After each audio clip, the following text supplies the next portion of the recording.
السلام علیکم ورحمۃ اللہ وبرکاتہ۔ آپ سب سننے اور دیکھنے والوں کے لیے میری اللہ تعالیٰ سے دعا ہے کہ اللہ تعالیٰ آپ سب کو صحت تندرستی والی، ایمان اسلام والی زندگی عطا فرمائے۔ تو الحمدللہ ہم جو پڑھ رہے تھے سلسلہ ترجمہ تفسیر القرآن، اس میں ہم پہنچے سورہ بقرہ پارہ نمبر 2 پر، اور آج ہم انشاءاللہ العزیز پڑھیں گے لیسن نمبر 39 آیت نمبر 185۔ تو آئیے شروع کرتے ہیں۔ اعوذ باللہ من الشیطان الرجیم، بسم اللہ الرحمن الرحیم۔ شہر رمضان، رمضان کا مہینہ، الذی وہ جو، انزل اتارا گیا یا نازل کیا گیا، فیہ اس میں، القرآن قرآن، ہدن جو سراسر ہدایت ہے، للناسی لوگوں کے لیے، وبینات اور واضح دلیلیں ہیں، من الہدی ہدایت سے، والفرقان اور حق و باطل میں فرق کرنے والی۔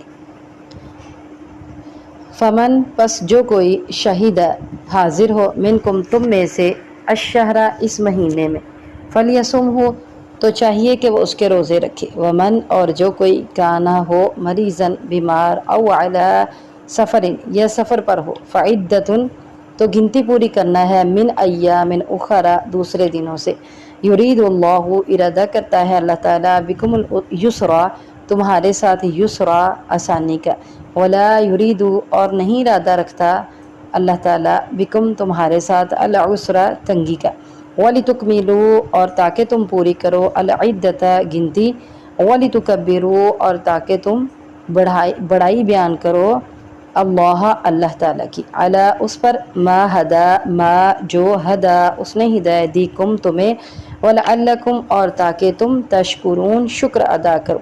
آیت نمبر 186 ہے۔ وَإِذَا اور جب، سَأَلَكَ سوال کریں آپ سے یا تجھ سے، عبادی میرے بندے، انی میرے بارے میں، فإنی تو بے شک میں، قریب قریب ہوں، اجیب میں جواب دیتا ہوں یا میں قبول کرتا ہوں، دعوت پکار کو، داعی پکارنے والے کی پکار کو، اذا جب، دعانی وہ پکارتا ہے، نی دعا وہ پکارتا ہے، نی مجھے، فلیستجیبوا تو چاہیے کہ وہ بات مانیں یا وہ قبول کریں، لی میرے لیے یا میری بات، ولیؤمنوا اور چاہیے کہ وہ ایمان لائیں، بھی میرے ساتھ یا مجھ پر، لعلہم تاکہ وہ، یرشدون ہدایت پائیں۔ اب ہم لیسن نمبر 39 میں سورہ بقرہ کی آیت نمبر 185 کی ڈیٹیل کرتے ہیں۔ تو اس میں اللہ تعالیٰ ارشاد فرماتے ہیں، اعوذ باللہ من الشیطان الرجیم، بسم اللہ الرحمن الرحیم۔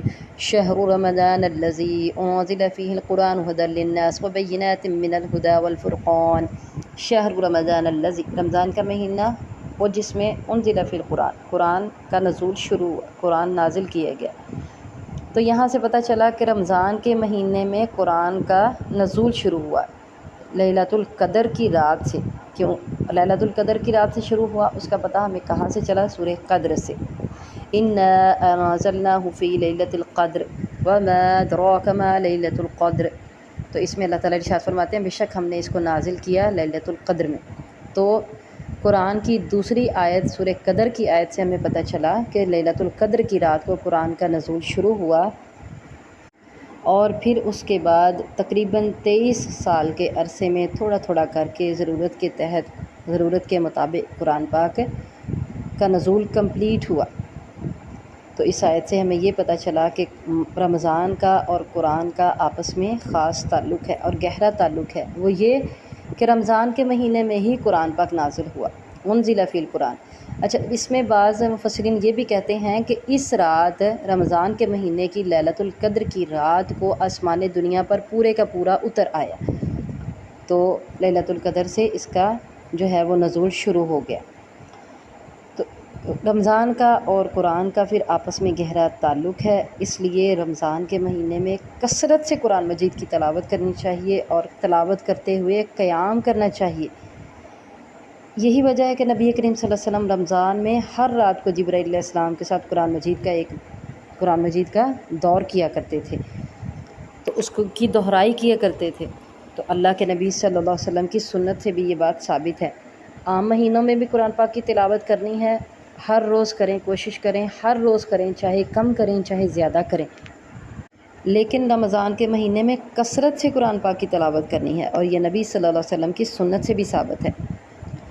ابو ہریرہ رضی اللہ تعالیٰ عنہ کی روایت ہے کہ نبی کریم صلی اللہ علیہ وسلم نے ارشاد فرمایا من صام رمضان اور پھر من قام رمضان ایمانا و احتسابا غفر له ما تقدم من ذنبہ، جس نے ثواب کی نیت سے رمضان کے روزے رکھے، ایک حدیث میں یہ ہے صام رمضان اور ایک حدیث میں ہے من قام رمضان، اور ثواب کی نیت سے، ایمان کی نیت سے رمضان میں قیام کیا اور قرآن پاک کی تلاوت کی تو اس کے پہلے گناہ معاف کر دیے جاتے ہیں۔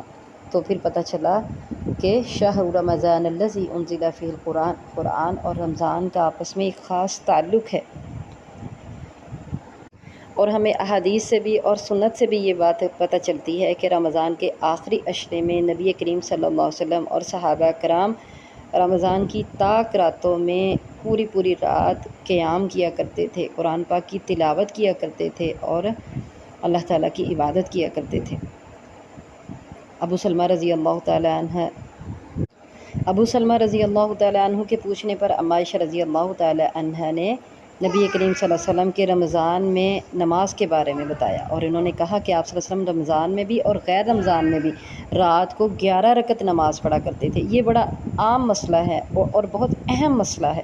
ہمارے لوگ یہاں 20 رکعت نماز ادا کرتے ہیں، بلکہ تراویح 20 رکعت پڑھتے ہیں، اور یہ جو ہے نا باقی تراویح الگ سے پڑھتے ہیں اور نماز عشاء کی الگ سے، وہ الگ جتنی رکھتے ہیں۔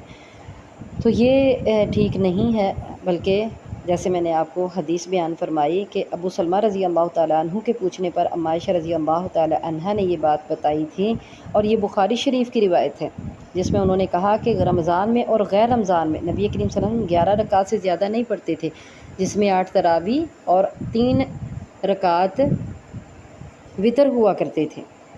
تو اتنا پڑھیں، اللہ تعالیٰ ہم سب کو پڑھنے کی توفیق دے، اور پھر نیت کے ساتھ ایمان و احتسابا، ایمان اور ثواب کی نیت سے قیام کرنے کی توفیق دے۔ تو یہ ایک بہت اہم مسئلہ تھا جس کے بارے میں نے تھوڑا سا آپ کو بتایا۔ پھر آگے اللہ تعالیٰ ارشاد فرماتے ہیں ھدی للناس، یہ لوگوں کے لیے ہدایت ہے، یہ قرآن پاک لوگوں کے لیے ہدایت ہے، وبینات من الہدی، اور ہدایت کی واضح دلیلیں ہیں اس میں، وبینات من الہدی، اور دلیلیں ہیں من الہدی، ہدایت کی واضح دلیلیں، والفرقان، اور حق و باطل میں فرق کرنے والی چیز ہے، حق اور باطل میں فرق کرنے والا یہ ایک معجزہ ہے قرآن۔ تو ایک ہدایت ہوتی ہے عام ہدایت، اور ایک ہدایت ہوتی ہے دلائل کے ساتھ، واضح دلائل کے ساتھ۔ تو یہ قرآن، اس کے بارے میں اللہ تعالیٰ نے ارشاد فرمایا ہدایت تو ہے لوگوں کے لیے، لیکن بینات من الہدی، ہدایت کے واضح دلائل کے ساتھ ہدایت اتری ہے، والفرقان، اور حق و باطل میں فرق کرنے والے دلائل بھی ہیں۔ فمن شہد منکم الشہر، جو کوئی حاضر ہو اس مہینے کو پائے، اپنے گھر میں موجود ہو، تو فلیصم، چاہیے کہ وہ اس کے روزے رکھے۔ جیسا کہ ہم نے پہلے بھی پچھلی آیت میں پڑھا کہ اگر مسافر ہے تو اس کے لیے چھوٹ ہے، وہ روزے چھوڑ سکتا ہے، وہ باقی دنوں میں گنتی پوری کر سکتا ہے۔ ومن کان مریضا، اور جو کوئی مریض ہو، بیمار ہو، او علی سفر، اور آگے اس آیت میں بھی اس کی وضاحت ہو گئی، یہ سفر پر ہو، فعدۃ من ایام اخر، تو دوسرے دنوں میں گنتی پوری کرنا ہے۔ اور اگر کوئی بیمار ہے، جیسے بیماری میں نے آپ کو پہلے بھی بتایا، ایسی بیماری جس سے جو ہے وہ انسان کو امید ہے کہ وہ صحت یاب ہو جائے گا، یا پھر وہ سفر پر ہے، اور اس میں عورتوں کے حیض اور نفاس بھی آتا ہے، اور دودھ پلانے والی عورتوں کے بھی روزہ چھوڑنا آتا ہے، تو ان سب میں اگر کوئی روزہ چھوڑتی ہیں تو ان کو باقی دنوں میں گنتی پوری کرنا ہے۔ یرید اللہ بکم الیسر، یہ اللہ کی طرف سے آسانی ہے، یہ اللہ تعالیٰ کی طرف سے رخصت ہے۔ یرید اللہ بکم الیسر، اللہ چاہتا ہے تمہارے ساتھ آسانی کا، ولا یرید بکم العسر، اور نہیں وہ چاہتا تمہارے ساتھ تنگی، ولتکملوا العدۃ، اور تاکہ تم گنتی پوری کر لو۔ گنتی کتنی ہے؟ 29 یا 30 دن، اگر چھوٹ گئے تو باقی دنوں میں پورے کر کے گنتی کو پورا کرو۔ وَلِتُكَبِّرُوا اللَّهَ عَلَى مَا هَدَاكُمْ، اور تاکہ تم بڑائی بیان کرو اللہ تعالیٰ کی اس بات پر جو اس نے تمہیں ہدایت دی، وَلَعَلَّكُمْ تَشْكُرُونَ، اور تاکہ تم شکر ادا کرو۔ وَلِتُكَبِّرُوا اللَّهَ عَلَى مَا هَدَاكُمْ، روزوں کی تکمیل کے بعد اللہ تعالیٰ نے ارشاد فرمایا کہ تم اللہ کا شکر ادا کرنے کے لیے عید الفطر کا اہتمام اللہ نے کر دیا، کہ تم اللہ کا شکر ادا کرو، اور وہ شکر کیا ہے کہ 29 یا 30 دن کے روزے رکھے، اور پھر عید الفطر کا اللہ تعالیٰ نے اہتمام فرمایا۔ عید الفطر میں کھانے پینے اور جماع کے دن ہیں، کھاؤ پیو اور اللہ کا شکر ادا کرو، اور پھر تکبیرات کا اہتمام کرنا ہے، جو تکبیریں مسجد سے واپسی پر پڑھتے ہیں، جب چاند طلوع ہوتا ہے تو تب سے تکبیریں پڑھنا شروع کر دیتے ہیں۔ تو اللہ تعالیٰ ارشاد فرماتے ہیں وَلَعَلَّكُمْ تَشْكُرُونَ، تاکہ تم شکر ادا کرو۔ تو پھر اس کے لیے اللہ تعالیٰ نے تمہیں رمضان کے روزوں کے بعد عید کا دن دے دیا۔ آگے آیت نمبر 186 میں اللہ تعالیٰ ارشاد فرماتے ہیں وَإِذَا سَأَلَكَ عِبَادِي أَنِّي فَإِنِّي قَرِيبٌ، اور جب سوال کرتے ہیں آپ سے میرے بندے میرے بارے میں تو میں قریب ہوں۔ أُجِيبُ دَعْوَةَ الدَّاعِ إِذَا دَعَانِ فَلْيَسْتَجِيبُوا لِي وَلْيُؤْمِنُوا بِي لَعَلَّهُمْ يَرْشُدُونَ، میں پکارنے والے کی دعا کو قبول کرتا ہوں جب بھی وہ مجھے پکارتا ہے۔ یہاں دعا کا بھی رمضان کے ساتھ گہرا تعلق ہے، چونکہ بات چل رہی تھی رمضان کی، بات چلی عید کی اور عید میں تکبیرات پڑھنے کی، تو رمضان کے روزوں میں اور پھر اس میں دعا کا بڑا اہتمام کرنا چاہیے۔ جیسے قرآن کا بھی تعلق ہے، اسی طرح دعا کا بھی رمضان کے ساتھ تعلق ہے۔ افطار کے وقت قبولیت کا وقت ہوتا ہے، جو بھی دعا کریں قبول ہوتی ہے، کیونکہ اللہ کے نبی صلی اللہ علیہ وسلم کی حدیث سے یہ بات ثابت ہے۔ اللہ کے نبی صلی اللہ علیہ وسلم نے ارشاد فرمایا روزے دار کے لیے افطار کے وقت ایک قبول کی جانے والی دعا ہے جو رد نہیں ہوتی۔ اگر کوئی بھی وہ افطاری کے وقت اللہ تعالیٰ سے دعا کرتا ہے تو یہ ان اوقات میں شامل ہے جن میں کی گئی دعا اللہ تعالیٰ قبول کرتے ہیں اور رد نہیں کرتے۔ تو افطاری کے وقت اللہ تعالیٰ سے خوب دعائیں کرنی چاہیے۔ سحری کے وقت عام روٹین میں دیکھیں انسان سحری کے وقت نہیں اٹھ پاتا، تہجد کے وقت نہیں اٹھ پاتا، اور جب اللہ تعالیٰ آسمان دنیا پر خود تشریف لاتے ہیں اور اللہ تعالیٰ انسان کو پکار رہے ہوتے ہیں کہ میرے بندو کون ہے جو مجھ سے مانگنے والا ہے، لیکن رمضان میں سحری کے وقت اٹھتے ہیں، سحری کے وقت اللہ سے دعا کریں، اللہ تعالیٰ اس دعا کو بھی قبول فرماتے ہیں، کیونکہ اللہ تعالیٰ خود پکار رہے ہوتے ہیں کہ مانگو میرے بندو مجھ سے کیا مانگنا ہے۔ تو رمضان کا دعا کے ساتھ بھی گہرا تعلق ہے، دعا کا رمضان کے ساتھ گہرا تعلق ہے۔ تو اللہ تعالیٰ ارشاد فرماتے ہیں جب میرے بندے، یہ اللہ تعالیٰ کی خاص رحمت ہے، اذا سألک عبادی، جب میرے بندے میرے بارے میں پوچھیں۔ اللہ تعالیٰ نے مسلمانوں کو اور اپنے بارے میں پوچھنے والوں کو، دعا کے بارے میں پوچھنے والوں کو اپنے بندے، اپنی خاص رحمت سے اپنے بندے بنا لیا، اور فرمایا کہ جب وہ میرے بارے میں پوچھیں تو فإنی قریب، میں قریب ہوں۔ اور یہ قریب کہہ کے اللہ تعالیٰ نے دعا کرنے کی ترغیب دلائی، دعا کرنے کے لیے انسان کو شوق رغبت پیدا کی کہ میرے بندے میں تیرے بہت قریب ہوں۔ اور ایک جگہ پر ارشاد فرمایا شہرک سے بھی زیادہ قریب ہوں، شہرک سے بھی زیادہ قریب ہوں تو مجھ سے دعا کر۔ شہرک سے بھی زیادہ قریب کہ وہ بات جو انسان کے دل میں آتی ہے وہ بھی اللہ جانتا ہے، وہ دل میں بھی دعا کر رہا ہے تو اللہ تعالیٰ اس کو بھی جانتا ہے۔ مجیب دعوت الداعی اذا دعان، میں دعا کرنے والے کی دعا کو قبول کرتا ہوں، لیکن کیا ہے فَلْيَسْتَجِيبُوا لِي وَلْيُؤْمِنُوا بِي، چاہیے کہ وہ میری بات مانیں۔ دعا کی قبولیت کے سلسلے میں اللہ تعالیٰ نے دو حکم دیے جو انسانوں پر کرنا لازم ہے، اللہ کے بندوں پر کرنا لازم ہے۔ پہلی بات کیا ہے فَلْيَسْتَجِيبُوا لِي، چاہیے کہ وہ میرا حکم قبول کریں، وہ میری اطاعت کریں، وہ میری بات مانیں، اور اللہ کی بات مانتے ہوئے حرام کو حرام، حلال کو حلال سمجھے، اور ہر معاملے میں اللہ کی بات مانیں۔ وَلْيُؤْمِنُوا بِي، اور چاہیے کہ وہ مجھ پر ایمان لائیں، لازم ہے کہ وہ مجھ پر ایمان لائیں، یقین رکھیں۔ لَعَلَّهُمْ يَرْشُدُونَ، تاکہ وہ ہدایت پا جائیں، لَعَلَّهُمْ يَرْشُدُونَ، تاکہ وہ ہدایت پائیں۔ اب اللہ کا حکم ماننے کے بارے میں ابو ہریرہ رضی اللہ تعالیٰ عنہ کی ایک حدیث ہے، کہتے ہیں نبی کریم صلی اللہ علیہ وسلم نے ایک آدمی کا ذکر کیا اور جس نے ایک لمبا سفر کیا، بکھرے ہوئے بال غبار سے بھرے ہوئے، اور اپنے ہاتھ آسمان کی طرف بلند کرتا ہے اور کہتا ہے یا ربی یا ربی۔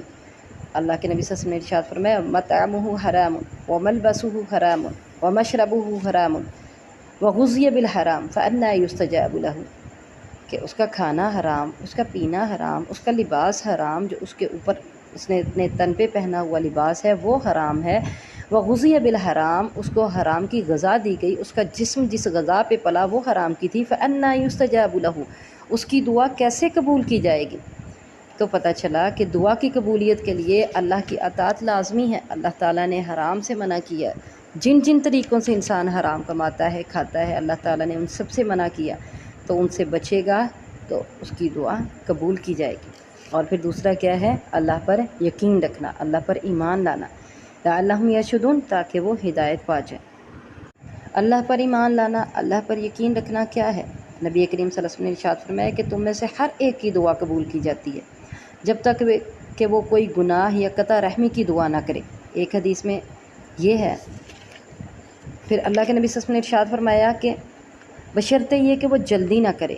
پوچھا گیا کہ اللہ کے نبی صلی اللہ علیہ وسلم جلدی کیا ہے؟ تو آپ صلی اللہ علیہ وسلم نے ارشاد فرمایا کہ وہ یہ نہ کہے کہ میں نے دعا کی، پھر میں نے دعا کی اور میری دعا قبول ہی نہیں کی گئی، میں نے دیکھا کہ میری دعا کا کوئی جواب ہی نہیں، اس کو شرف قبولیت ہی نہیں ملا، اور تھک ہار کر وہ اللہ تعالیٰ سے دعا کرنا چھوڑ دے۔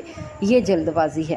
جلد بازی نہ کرے تو اس کی دعا جو ہے وہ قبول کی جاتی ہے۔ اور ایک حدیث میں نبی کریم صلی اللہ علیہ وسلم نے ارشاد فرمایا کہ کوئی مسلمان ایسا نہیں ہے جو اللہ تعالیٰ سے کوئی دعا کرے جس میں نہ کوئی گناہ اور نہ قطع رحمی ہو، مگر اس کے بدلے میں اللہ تعالیٰ اس کو 3 چیزوں میں سے ایک عطا فرما دیتا ہے۔ ایک کیا ہے؟ یا تو اس کی دعا جلد قبول کر لیتا ہے، دوسری کیا ہے؟ یا آخرت میں اس کو ذخیرہ کر لیتا ہے اور اس کے پلڑے میں اتنی نیکیاں ڈال دیتا ہے، یا اس کے بدلے میں اس کی اتنی برائیاں دور کر دیتا ہے۔ اور یہ 3 طریقوں سے اللہ تعالیٰ اس کو اس کا بدل عطا فرماتے ہیں۔ یا تو اس کی دعا بہت جلد قبول ہو جاتی ہے، یا پھر اللہ تعالیٰ اس کو ذخیرہ کر لیتے ہیں، اس کو اس کے بدلے میں نیکیاں ملتی ہیں، یا پھر اتنی برائیاں اس سے ٹال دی جاتی ہیں۔ تو صحابہ کرام رضوان اللہ علیہم اجمعین نے عرض کیا کہ پھر تو ہم بہت زیادہ دعا کریں گے۔ تو نبی کریم صلی اللہ علیہ وسلم نے ارشاد فرمایا اللہ تعالیٰ کے پاس اس سے بھی کہیں زیادہ ہے کہ اگر سارے انسان بھی مل کے اللہ سے مانگنا شروع کر دیں، دعائیں کرنی شروع کر دیں، تو اللہ کے پاس اس سے بھی بہت زیادہ ہے۔ جیسا کہ ایک حدیث میں آتا ہے کہ اگر سب اگلے پچھلے جن و انس سب مل کے اللہ تعالیٰ نے ارشاد فرمایا مجھ سے مانگیں اور میں ان کو دوں، تو پھر وہ اللہ کی بادشاہت میں سے اتنی کمی بھی نہیں کر سکتے جتنی ایک سوئی کے ناکے کو سمندر میں ڈبو کے باہر نکالا جائے